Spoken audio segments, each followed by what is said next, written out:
Bendriausias įspūdis tai, kad pasikeitė gyvenimas po pirmos pamokos, nes supratai, kad gali naudotis tokiais dalykais, ko negalėjai įsivaizduoti, kad nebereikia daryti daug rankinio darbo. Pradėjau su ChatGPT seniau, bet kadangi ChatGPT praktiškai nebeįjungiu nuo jūsų pirmos mokymų pamokos, nebent reikia kažko labai greito klausimo atsakymo, nes galiausiai automatizuota daug kas jau yra.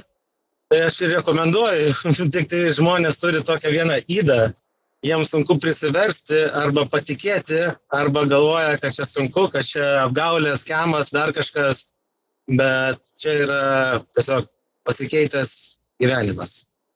Tai pagrindinis tikriausiai elektroninio pašto atsakymai, paruošti draftai. Kažkiek klaidų būna, bet jis praktiškai viską atsimena, dėl to nėra ko lyginti su ChatGPT, galiausiai nereikia copy-paste daryti.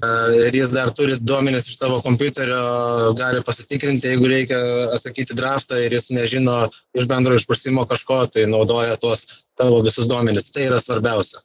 Dingo baimė darbuotojo išėjimo iš darbo.